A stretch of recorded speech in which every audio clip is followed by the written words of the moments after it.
So ఇప్పుడు ఈ 100 ఏళ్ల ప్రస్థానంలో రాజకీయంగా కొన్ని వివాదాస్పద అంశాల్లో ఆర్ఎస్ఎస్ కూడా వెళ్తూ ఉంటుంది అన్న దానికి మీరిచ్చే ఆన్సర్ ఏంటి? సంఘం ఏ రాజకీయమైన వివాదాలు ఎక్కడ సంఘం పాల్గొన్నదు. అసలు సంఘము రాజకీయ పార్టీ దేంట్లో పాల్గొన్నదు? మొదటి ప్రశ్న అది. బీజేపీ జాతీయ సమస్యలు వేరు. ఇప్పుడు కాశ్మీర్ అంతర్భాగం కావాలి, ఇది జాతీయమైన విషయం. ఆ రకంగా అస్సాంలో అన్ని చోట్ల కూడా ఉగ్రవాదం ఉండకూడదు, ఇది జాతీయమైన విషయం. ఇది ప్రాంతీయ దురభిమానంతో సమాజంలో వ్యక్తుల పట్ల ద్వేషం రాకూడదు, ఇది జాతీయమైన సమస్యలు. కరెక్ట్. దీన్ని సంఘం వ్యక్తీకరిస్తుంది. రాజకీయ పార్టీ ఎట్లా నడవాలి, రాజకీయ పార్టీలు ఎవరికి టికెట్ తీసుకోవాలి, ఎవరు గెలవాలి, ఎవరు, దాంట్లో సంఘానికి ఎప్పుడు సంబంధం లేదు. అయితే స్వయం సేవకులు, ప్రధానమంత్రి, స్వయం సేవకులు వీళ్ళందరూ అయిన కారణంగా అక్కడ వస్తుంది. వాళ్ళని బీజేపీలోని తిట్టలేక ఆర్ఎస్ఎస్ని తిడతారు వీళ్ళంతే.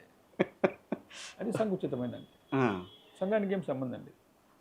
బీజేపీ తీసుకునే నిర్ణయాల్లో ఆర్ఎస్ఎస్ సంబంధం లేదు. సంబంధం ఎక్కడ ఉండదా? ఉండదు. భారతీయ జనతా పార్టీ ఉండే స్వయం సేవకులు వాళ్ళు కూడా చాలా తెలివైన వాళ్ళు, వాళ్ళు శక్తివంతులు, వాళ్ళు చేస్తారు. వాళ్ళు మంచి పని చేసే సమాజం గౌరవిస్తుంది, మంచి పని చేసే సమాజం వ్యతిరేకిస్తుంది. కాబట్టి సంఘం చేయదలుచుకుంటే ఆర్ఎస్ఎస్ఏ రాజకీయ పార్టీ అయి ఉండేది. మమ్మల్ని ఎవడు ఆపుతాడు? నేను బ్యాచిలర్ని, నేను పొలిటికల్ పార్టీ పెడతానంటే ఎవరు ఆపుతారు నన్ను? ఎవరంటారు మరి? కాబట్టి ఆర్ఎస్ఎస్ స్వచ్ఛందంగా కావాలని పదవీ రాజకీయాలు దూరంగా ఒక సాంస్కృతిక సమాజమైన సంస్థగా నిలబడింది, అలాగనే నిలబడుతుంది. కారణము రాజకీయ పార్టీలు వ్యక్తిలో శైలి నిర్మాణం చేయలేవు.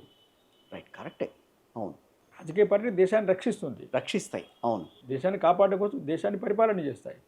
కానీ ఏ రాజకీయ పార్టీ కూడా సమాజంలో శైలి నిర్మాణం చేయలేదు. ఓకే, రాజకీయాలకు ఉండే పరిమితమైన శక్తి అది. రాజకీయ శక్తి అవసరము, ప్రభుత్వాలు అవసరము, కానీ ప్రభుత్వం సమాజాన్ని నిర్మాణం చేయలేదు. అంతే.